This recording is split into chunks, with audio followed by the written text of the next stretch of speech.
¿Cómo están? Yo un poquito acelerada, vengo de otra actividad, no relatando, pero sí trabajando, así que con los tacos fue un poco difícil llegar acá. Bueno, yo quiero contarles cuando me invitó Alejandro que de alguna forma nosotros en la Cámara llevamos 5 años, como muchas de las empresas, en un proceso de transformación tremendo, tremendo. La Cámara es una organización que tiene más de 70 años y ha sido una organización, la Cámara Chilena de la Construcción, y ha sido una organización muy tradicional y muy de amigos, muy pequeñita, así como casi empresa familiar. Entonces, cuando yo llego, una de las cosas que me piden es poder aportar al proceso de transformación y de alguna forma llegar a una profesionalización de todo lo que hacíamos para que tuviéramos mejores resultados. Y sobre eso es lo que le quiero conversar y contar, porque la experiencia que hemos tenido es una experiencia que ha estado dada por tremendos desafíos en estos 5 años, en la pandemia, el estallido social, en la construcción, que para nosotros es muy importante y por tanto nos ha requerido ir actuando con rapidez y entendiendo cómo vamos aportando de mejor forma a este desafío que nos impulsa. Ahora, ¿qué es la Cámara Chilena de la Construcción? No sé si ustedes conocen que es un tremendo monstruo, ¿cierto? Un elefante blanco, decimos nosotros. Pero en particular, en donde nosotros estamos trabajando en este momento es en el foco de los socios. Y los socios es el conjunto de personas, que son más de 3.500 a lo largo del país, que se juntan a hacer gremios, se juntan a hacer actividad gremial y de alguna forma con eso ir apoyando lo que es las políticas públicas, impulsando las mejoras en la industria de la construcción, mejorando las condiciones de vida de los trabajadores, y es en eso en que nosotros trabajamos. La Cámara, aquí les doy un resumen de lo que ha sido su historia. Parte en el año 1951 como una asociación gremial sin fines de lucro y lo que busca fundamentalmente es incidir en la sociedad y mejorar las condiciones de todos quienes trabajan en la industria de la construcción. Y con ese modelo, que parte con un grupo de empresarios de la construcción, se crea la Mutual de Seguridad, se crea la Caja Compensación, se crea en algún momento Hábitat, la ISAPRE con Salud, y así sucesivamente ha ido avanzando en una serie de entidades y empresas aliadas en el fondo que van apoyando este gran propósito. En los 2 últimos años en particular, las catástrofes del 2023 y del 2024, el incendio y las inundaciones, la Cámara tuvo un rol muy importante en asistir de manera urgente a la emergencia para limpiar terrenos, para en el fondo poder entregar materiales, para poder apoyar con personas que pudieran ayudar a la limpieza y la reconstrucción que esto requería. Ahora, en la Cámara misma somos poquitos, somos 236 colaboradores en este momento y de estos 236, un poco más de 100 estamos en Santiago y el resto está desde Arica a Punta Arenas. Entonces tenemos equipos muy chiquititos que van soportando y apoyando la gestión gremial dentro de cada una de las regiones. Esto para mí es bien interesante contárselos porque además yo vengo de una organización anterior, mi anterior empleador era Codelco, que era una tremenda empresa donde yo trabajaba, éramos 1.000 trabajadores, o sea, era un monstruo en relación a lo que había que hacer acá.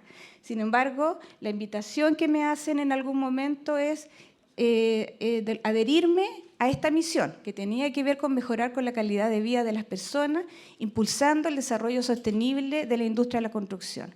Y eso para mí fue súper movilizador, porque el propósito, y ahí se los voy a ir contando durante la presentación, es algo que a nosotros todo el rato nos está intermediando en la acción. Nosotros todo lo que hacemos tiene que ver con el propósito.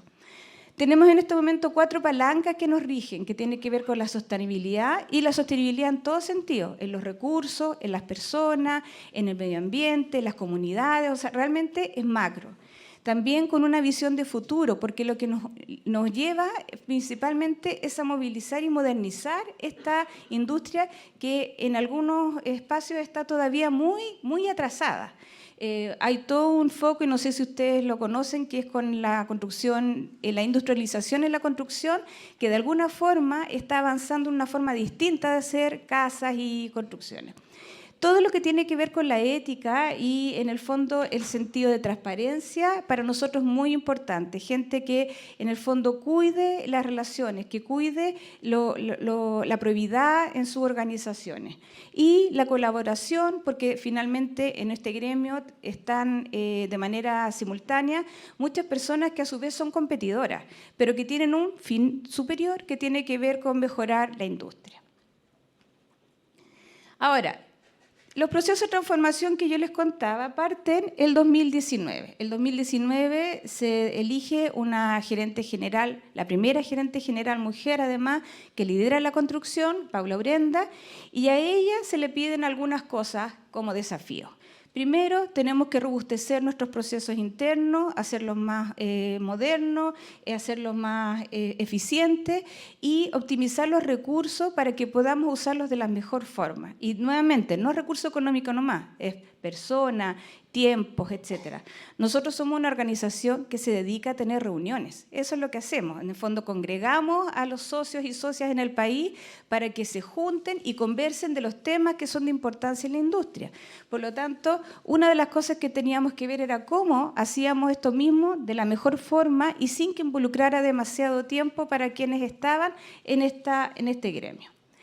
Y a partir de eso empezamos a desarrollar toda una revisión y una reflexión de cuál era nuestro propósito como colaboradores de la Cámara, que así llamamos a quienes trabajamos para este gremio, cuál era la visión que teníamos y la misión, cuáles eran los valores que estaban a la base del trabajo que hacíamos y cuál era el estilo que queríamos en el fondo transmitir a las personas. Y hay una cosa que uno va dándose cuenta y que el valor que la gente le ve al trabajo que hacemos, el impacto social, la incidencia, es algo que mueve mucho a nuestros trabajadores. Es un orgullo poder trabajar en una organización que ellos saben que al final mueve la aguja en términos del impacto social que tiene la industria de la construcción. Así fue como definimos estas 4 características que son parte de nuestro estilo Cámara y que impulsamos todos los años con fuerza. Además, lo que hicimos fue armar un modelo de gestión de personas. Y ahí, un poco volviendo a lo que les contaba, cuando yo llegué, hacíamos básicamente administración de personal. Se pagaban sueldos, se veían las licencias, era ese tipo de cosas. Y nos desafían a tener en el fondo una tela en blanco y nuestra jefa, nuestra gerenta nos dice, pinta este proceso, dale forma, desafíate a sacar lo mejor posible, porque lo que nos interesa es que nuestra gente esté bien. Y cuando nuestra gente esté bien, seguro que van a sacar lo mejor de sí para poder entregar en el trabajo que están haciendo. Así que ahí fuimos trabajando, de hecho, con Claudio, que es el subgerente de personas que está acá, fuimos trabajando en un modelo en el cual fuimos revisando cada uno de los subprocesos que se desarrollan en personas y preguntándonos, ¿qué es el valor que tenemos que sacar de aquí? ¿Cuál es el ajuste que necesitamos desarrollar? ¿Qué es lo que no existe que tenemos que, en el fondo, implementar? Y los primeros 2 años yo diría que fueron 2 años muy fuertes desde el punto de vista de la reorganización, de la mirada crítica, de tener que tomar decisiones difíciles a veces. Cambiamos organizaciones, cambiamos personas, formalizamos procesos, votamos algunos, generamos políticas nuevas. Fue de mucho cambio, de mucho contener la tensión y la incertidumbre que esto genera. Y la verdad es que íbamos bastante bien, habíamos logrado generar una mística, una épica en función de esto, y íbamos ya empezando la velocidad crucero cuando llega la pandemia.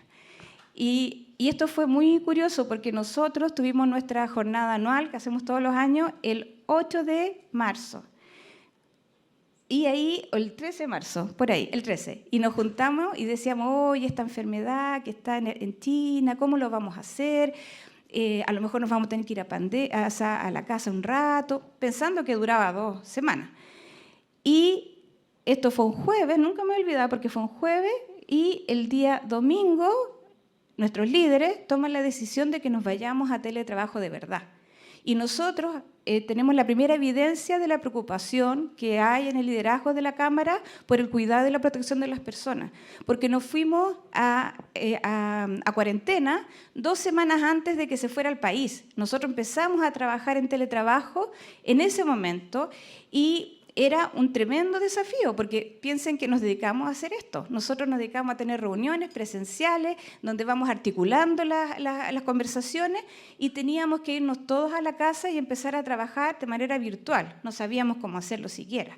Así que ahí tuvimos que hacer un poco un paréntesis en nuestro modelo de transformación y ver cómo resolvíamos esta situación que era desconocida para todos, donde no había precedente, no había experiencia de cuál era la mejor forma de abordarlo y además con toda la falta de información y de conocimiento respecto al impacto que tenía. O sea, si es que una persona estaba en la oficina, implicaba que podía enfermar a otras tantas.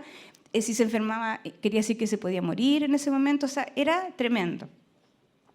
Finalmente tuvimos que hacer una serie de transformaciones, adoptamos los lugares de trabajo. Bueno, yo creo que a todos nos pasó que nos tuvimos que poner las mascarillas, los protectores, los escritorios los dividimos con separadores. Obviamente nadie iba al principio a las oficinas, pero sí entendíamos que había que hacer algo y era asegurar la continuidad y la cercanía con la gente. Y eso lo hacíamos virtualmente desde el punto de vista laboral, pero también desde el punto de vista social. Entonces, fuimos generando instancias que eran para que las personas pudieran conectarse. De contención, hicimos mucho apoyo psicológico en ese tiempo porque había susto, había mucho susto, había mucha enfermedad. Hicimos algunas cosas más lúdicas y nos juntábamos en unas actividades que se llamaban detrás de cámara y contratábamos a un humorista, me acuerdo que fue la Javiera Contador en algún momento, y así generamos toda una cosa virtual. Generamos una jornada anual virtual también, entonces hicimos competir a las diferentes regiones, o sea, de alguna forma tratábamos de mantener el espíritu. Y por otro lado, soportando todo el requerimiento ergonómico, de salud, que también tenían las regiones. Les mandamos las sillas, les mandamos adecuación para los espacios de trabajo en las casas, generamos protocolos para que pudieran hacerlo. O sea, fue de mucho hacer cosas que no teníamos previstas y no sabíamos qué impacto iban a tener. Y esto para nosotros fue una oportunidad también, porque veníamos trabajando en un modelo de trabajo flexible en el diseño, en las primeras conversaciones, en todo lo que podía hacer esto de avanzar hacia trabajar de manera híbrida. Y de alguna forma, el 2020, la pandemia, nos obliga a aterrizar este modelo y a pensarlo ya bien definitivo porque teníamos que ponerlo en práctica. Fue así como pedimos a una consultora externa que nos apoyara en este proceso y pudiéramos evaluar cuál era el modelo de trabajo flexible que teníamos que tener, entendiendo los elementos culturales de la Cámara, porque la Cámara no es una empresa como Entel, que en el fondo la gente puede trabajar virtualmente 100% y no tiene mayor impacto. Y generar una política de trabajo flexible que asegurara productividad, que asegurara presencia, que asegurara el resultado y que no se viera como que la gente estaba en la casa flojeando. Que no sé si algunos trabajan en construcción, pero en la construcción es un tema que la gente no esté presente. Nosotros, además, sin ser la Cámara propiamente tal construcción, porque lo que entregamos son servicios, trabajamos para constructoras. Entonces, para ellos, este modelo presencia, productividad es muy fuerte. Bueno, finalmente aquí, todo el criterio de flexibilidad que fuimos trabajando tenía que ver con la presencialidad. Cuánto el cargo necesita estar presente para que se genere la continuidad del área, para que se genere la continuidad de la gerencia del trabajo que están haciendo. Y en este esquema que está a la derecha, lo que les mostramos es eso, fuimos graduando los cargos y revisándolos, primero con la consultora, después con los gerentes, después con la gente, o sea, muy en el fondo también revisado por todos los niveles para asegurarnos que tuviera sentido realidad. Y sobre eso definimos un modelo donde habían 3 tipos de cargo o de personas que iban a estar con mayor o menor presencialidad según el requerimiento que tuvieran. y además generamos un decálogo de buenas prácticas para el trabajo flexible, qué tengo que hacer en mi casa, qué tengo que hacer en la oficina, y roles definidos para todos quienes eran parte de esto, los jefes y los líderes, que son los que tienen que impulsar siempre el proceso, los colaboradores mismos y el área de personas, que era la que de alguna forma era garante de esto. Nosotros volvimos a la presencialidad parcial el 2022. En septiembre del 2022. Tuvimos 3 intentos de volver y el primero fue en marzo del 2022 que falló, el segundo fue en julio, o sea, falló porque aumentaron de nuevo los casos y todo, entonces desistimos y finalmente en septiembre empezamos a volver y la forma en que volvimos, que había un grupo de personas que podían estar 4 de los 5 días presenciales, que habitualmente son los gerentes, subgerentes o cargos que tienen atención directa con público en las regiones, porque son equipos pequeñitos. Habían unos que eran híbridos, que eran los cargos mayoritariamente profesionales, que estaban 3 días presenciales y los otros 2 en teletrabajo, y habían cargos conectores, tesorería, contabilidad, que eran cargos que podían estar incluso hasta 2 días solamente presencial y el resto era teletrabajo. Y eso lo empezamos a medir. De alguna forma lo que fuimos garantizando en este proceso era el tener métrica que nos fuera mostrando cómo íbamos. Y la métrica era desde indicadores bien duros hasta tasa de respuestas del día, productividad, etcétera, y también desde la percepción de satisfacción de las personas, del tiempo de desconexión que tienen cuando están en la casa, de la capacidad que tienen para compatibilizarlo con los temas personales, etcétera. Y también lo otro que hicimos fue entender que el retorno implicaba también desafíos, porque en el periodo en que estuvimos en pandemia también tuvimos harta rotación. Alguna voluntaria, harta voluntaria el primer año, que eso nos llamó mucho la atención y no entendíamos por qué, y alguna involuntaria. Pero entonces eso implicaba que cuando llegaban equipos, a veces la mitad del equipo era nuevo, no se conocían, se habían visto en la cámara nomás, y en la cámara uno se ve distinto, ¿no es cierto? Entonces, lo que generamos fue muchos espacios de camaradería para que la gente pudiera, en el fondo, encontrarse. Y para eso habilitamos una sala de, esta que está acá arriba, que es una sala multiuso, que la gente tiene acceso cuando quiere hacer un break en el trabajo, y hay mesa ping-pong, taca-taca, hay juegos, se hacen actividades de yoga, de training de algún tipo. Bueno, también actividades deportivas. Tenemos una terraza que habilitamos para que pudieran usarla durante la época de mayor calor, y ahí generamos pisatones, hot dog, maratones de algún tipo para que la gente se juntara. Obviamente celebramos todo lo que es Navidad, 18, y siempre con temáticas para que la gente lo pase bien, y como aquí hay alguna que es, hemos hecho 2 años una actividad que es para la familia. Y también ahí fue súper bonito porque teníamos que definir qué tipo de familia era. No era la familia tradicional solamente. Entonces, era la familia que tenían a lo mejor a los papás, que era importante que fueran, a los hijos, a los amigos. O sea, generamos un ambiente para que todos quienes sentían orgullo de estar en esta organización pudieran llevar y participar con su familia en este proceso. La hemos hecho 2 años ya con temáticas distintas y ha sido muy bien valorada por nuestros trabajadores. Y bueno, en este periodo, como si fuera poco, decidimos además medirnos permanentemente. Y ahí uno de los desafíos que tomamos fue certificarnos para la norma 3262 de gestión de igualdad de género y conciliación de la vida laboral, familiar y personal. Esta es una norma que no sé si la conocen, pero es voluntaria, la lidera el Ministerio de Equidad de Género e Igualdad. Y nosotros el año 2021... En todo este proceso de cambio también decidimos empezar con esta gestión. ¿Por qué? Porque como esta es una norma tipo ISO, lo que nos permite de manera estructurada es ir evaluando las brechas y cuáles son los espacios de mejoras que tenemos para incorporar a la mujer en el trabajo, para que tenga más oportunidades, para que en el fondo, desde el punto de vista de equidad de compensaciones también pueda hacerse. Y en fin, era toda una serie, tuvimos que cambiar todos los procedimientos, desde el lenguaje hasta adelante.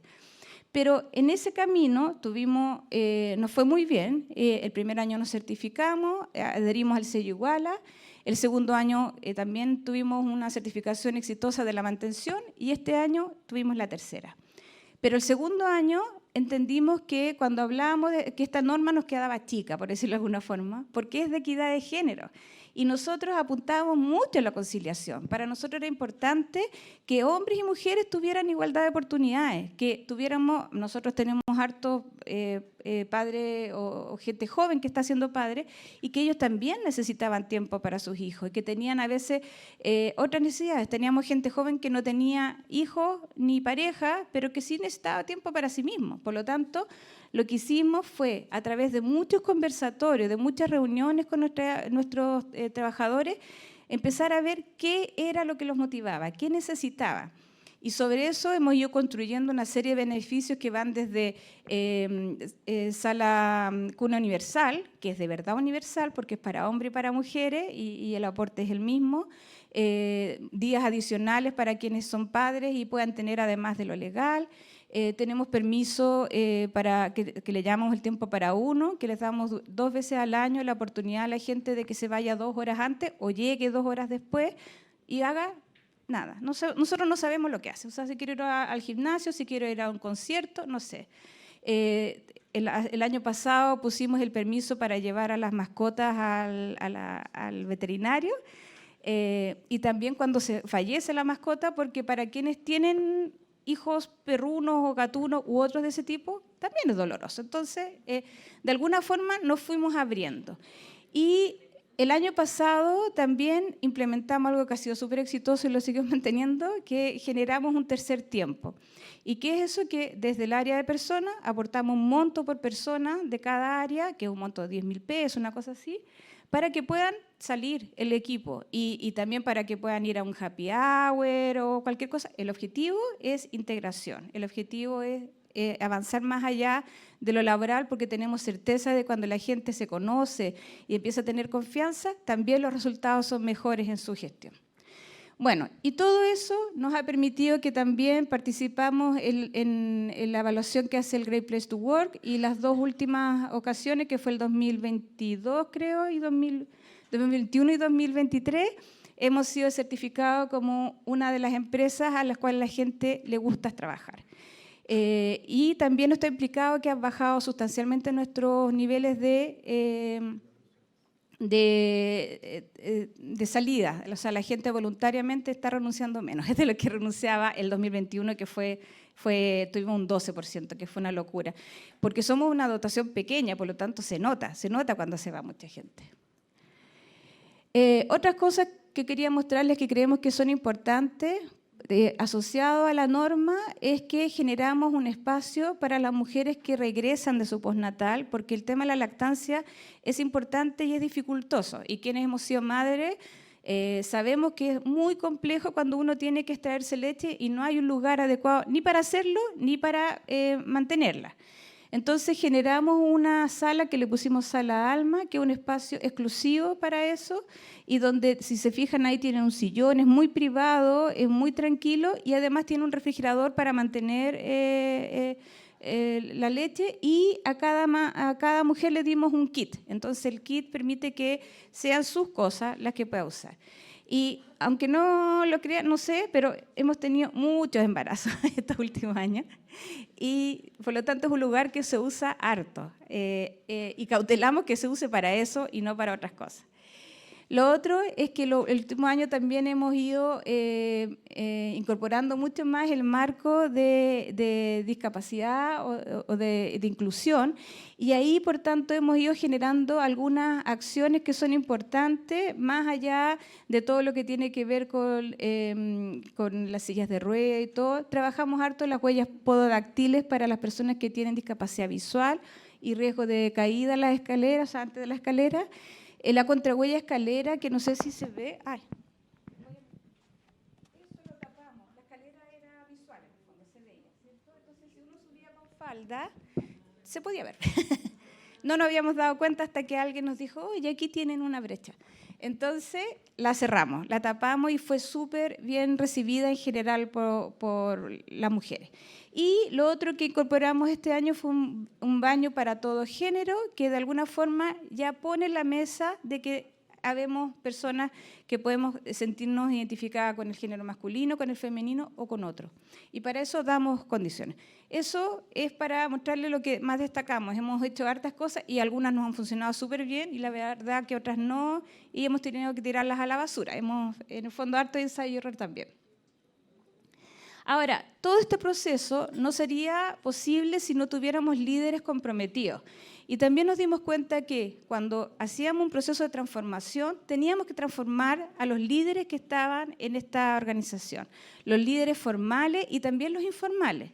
Entonces, de alguna forma, fuimos trabajando con ellos para que entendieran cuál era el rol que tenían en este proceso de cambio, cómo ellos eran modelo para que las personas hicieran o entendieran qué era lo que era aceptado por la organización y qué no. Y de alguna forma fueran adhiriéndose.